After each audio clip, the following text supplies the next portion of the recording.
For the Climate Discussion Nexus, I'm John Robson.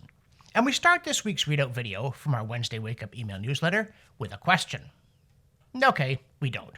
We start with the usual pitch to share our work, subscribe to it, and contribute to it. We've now got over 75,000 YouTube subscribers, for which we're very grateful, and we've had almost 8 million views total. But we need more of you to become backers to ensure that we can keep asking questions like this one. And if we don't? Specifically, what if our governments tell us to buy electric vehicles whether we want them or not, and whether we can charge them or not, and we don't buy them? We realize that by 2035, when supposedly the Canadian government will have banned new internal combustion engine vehicle sales, if we do buy one of them, they can put us in jail right next to our car dealer. But in the meantime, they're supposedly going to mandate that 20% of model year 2026 cars must be EVs, 23% in 2027, 34% in 2028, and onward and upward. But if we don't buy them? Will the first lucky or persistent 1 in 5 buyers, maybe who lined up all night on December 31st, get ICE cars, and the losers who come afterward get EVs or no car at all? Or will there be ration books with diesel car coupons? Or will there be a lottery? Or can companies just offer them for purchase and then sell us all good old ICE vehicles, leaving the EVs sitting around like those inedible range sandwiches that New York saloons used to use to evade blue laws against serving alcohol without food?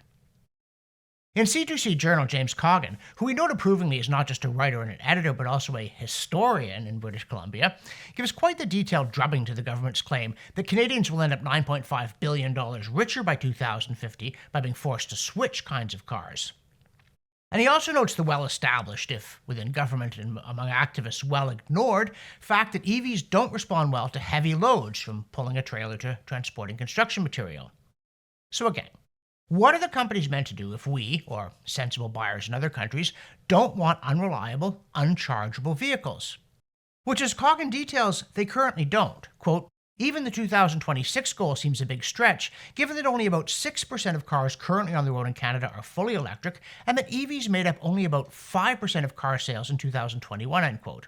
In that context, he then quotes the Parliamentary Secretary to Environment Minister Stephen Guilbeault, who claimed that these new rules are, quote, about making sure that Canadians have access to the vehicles they want, end quote. But if we wanted them, governments wouldn't have to force us to buy them. Car companies would sell them to us. Hey, they once sold us tail fins. They're not shy. The problem is we don't want them.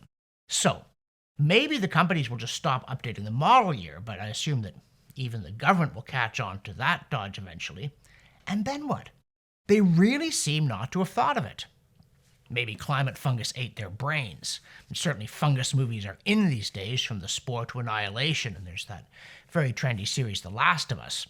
And so, of course, news outlets are tottering around, moaning things like, quote, climate change also threatens to make several infection-causing fungi more widespread, end quote. And the specific mechanism in that story is apparently that, quote, the fungus that causes valley fever thrives in hot, dry soil, and the fungus that causes an illness called histoplasmosis prefers high humidity, end quote. And because climate change causes it to be wetter and drier at the same time, you can say goodbye to your brain. This story is basically all speculation with those cans and mights and coulds, plus lurid statements driven by the urge to publish or perish. And another thing. At the moment, NBC says, quote, 97% of all U.S. cases of valley fever are reported in Arizona and California, according to the California Department of Public Health, end quote. So it's not actually spreading. Moreover, most people who get it, quote, may never know they have it, end quote, because you just feel a bit fluey and then you recover. So it's not one of those gross deals where you stagger out into the sunlight, chomp on a leaf, and then grow a big spike out of your head, or the even worse one with houseflies. It's something where, with a few tragic exceptions, you feel a bit sick, and then you get better. Still, we are all going to die, because in the sci-fi world of climate science, the fact that it's not a threat doesn't mean it's not a threat. So in case The Last of Us hasn't sprouted in your living room, the National Post explains that, quote, a powerful introductory scene in The Last of Us shows a scientist on a talk show explaining that a rise in global temperatures could prompt the genetic evolution required for fungal pathogens to survive at higher temperatures, end quote. Which apparently they don't do now, so why does warming make them spread? The fictional scientist was also apparently unaware that the Earth has been much warmer in the past, so such evolution would already have happened if it were going to take place. Someone get that scriptwriter a new mug. And again, why would these pathogens need to quickly evolve to survive in warmer temperatures if, as we're also being warmed, they're already thriving and spreading due to warmer temperatures? Some scare this is turning out to be.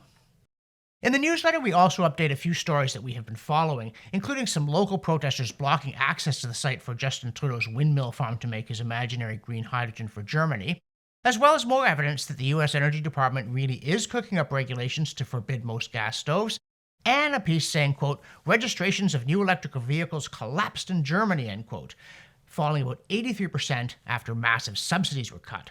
So, tell us again how they're actually a better deal and consumers know it? Actually, we shouldn't encourage them. They don't seem to need it. Over in the Green World Alternative Reality Simulation, the Atlantic's Weekly Planet chortles that, quote, fighting climate change was costly, now it's profitable, end quote, and, according to Canary Media, quote, clean energy is cheaper than coal across the whole US, study finds, end quote, especially with free money for all. Quote, now, with Inflation Reduction Act tax credits and federal financing on the table, the coal to clean transition is not just more cost effective than ever before, it can also be accomplished by building clean energy close to retiring coal plants, end quote. Strange that the people investing their own money don't seem to be drawn in by the situation, and that the more jurisdictions adopt this cheaper technology, the more horribly expensive energy becomes. But the zealots are also convinced that it's now clear that climate change is happening, right here and now, just as they were 20 years ago, but weren't, so now it's all changed by staying the same. If you're confused, well, this story comes from American Vice President Kamala Harris, which is never a good thing. As she put it with her inimitable clarity, quote, students who are here and those who are thinking about their role in this, you are going to come out and just leapfrog over all of us. Because, especially for our younger leaders, the benefit that you have is you're not burdened by any question about is this real, end quote. As opposed to her stodgy generation? Apparently so, because she said, quote, we've been having to deal with some folks who just literally, we're kind of like, have you looked out the window, end quote. Yeah, we have. At huge piles of snow. Why do you ask? Didn't you see the February 9th NBC story, quote, sprawling storm brings snow, rain, and high winds to millions in the eastern U.S., end quote? Besides, if it's so obvious, why haven't Harris and her generation acted, as we thought they had by passing the Inflation Reduction Act?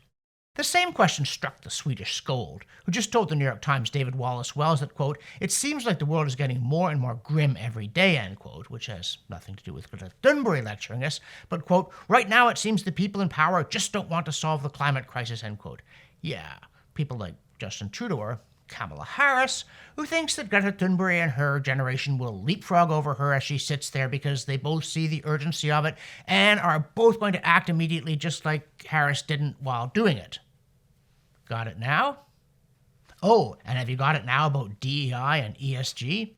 They stand for diversity, equity, and inclusion, which mandates uniformity, unfairness, and cancel culture, and economic, social, and governance, though it's not clear economic, social, and governance what, because those are all adjectives in forlorn quest of a noun. But both of these acronyms once seemed like a cheap way for companies to gain credibility with politicians and young people, because they didn't have to do anything except talk like politicians and young people and not really know what it was they were saying. Unfortunately, it turned out that what they were saying was, here's a good way for people who neither understand nor care about your firm to run it into the ground with an air of superiority, at which point things changed a little.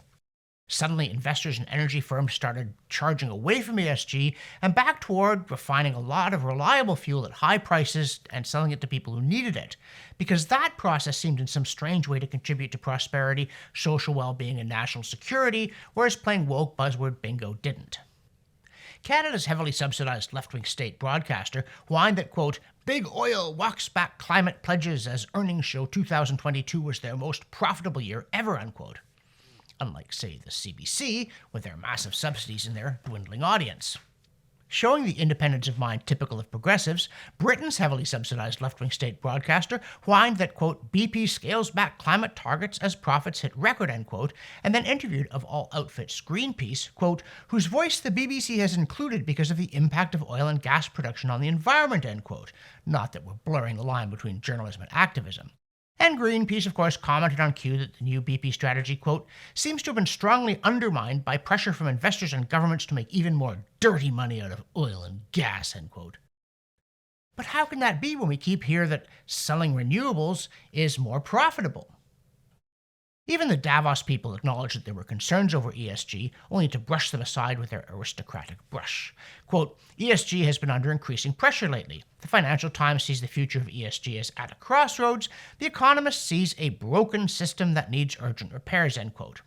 But while they concede some greenwashing and woke-washing scandals, they then say, quote, the question is, can ESG be saved, and if so, how? ESG doesn't need saving. It remains a clear ambition, but it needs transparency. In an increasingly fragmented and volatile world, it is more important than ever for companies to have a clear compass. Having a true north is a prerequisite for sustainable management and for creating value for all stakeholders, and thus for inclusive capitalism, end quote. Inclusive being the kind where these stakeholders take over your firm. But the problem remains answering the question, what have stakeholders done for us lately? Shareholders invest, workers work, managers manage, and customers purchase. But aren't stakeholders just busybodies happy to spend your money on their concerns and give nothing back? Yep. There's an apocryphal line from Lenin about capitalists selling communists the rope with which the latter would then hang the former. But ESG seems to be about giving them the rope even as they're busy erecting a gibbet, and for some reason firms seem to be getting cold feet. How weird is that? In the newsletter, we also continue our fact check of Al Gore's rant in Davos. This week, we look at his claim that you-know-what is, quote, creating these atmospheric rivers, end quote. Except those colorfully named phenomena are as normal as the regular kind of river, and they've been around at least as long. The term was coined in 1998 to describe a pattern observed in the water cycle, in which about 90% of the water vapor moving poleward in the atmosphere out of the tropics gathers itself up into relatively narrow channels that only take about 10% of the available space. But they didn't appear in 1998, they just got named then. And it's true that the IPCC didn't discuss them until its most recent 6th assessment report, but in that report it says they might be a bit more common now than in the past, but they might not. And even if they are, there's no evidence tying them to greenhouse gases. But what would the IPCC know? Al Gore has spoken. In the newsletter, we also note that all the clever people say that coral reefs are bleaching and dying off due to global warming, but that pesky data says otherwise. A new report by Australian marine scientist Peter Ridd, yeah, he's the guy famously fired from James Cook University for criticizing the sloppy work of some of his colleagues who insisted that the Great Barrier Reef was dying. Well, he now says most reefs around the world are holding their own just fine, especially the Great Barrier Reef, which has twice as much coral as it did in 2011, despite multiple coral bleaching events. You go coral. And it did. This week's item from the CO2science.org archive says that a study of Hawaiian reef coral, Montipora capitate, found that acidification posed no threat at all to it. Another scare bites the calcium.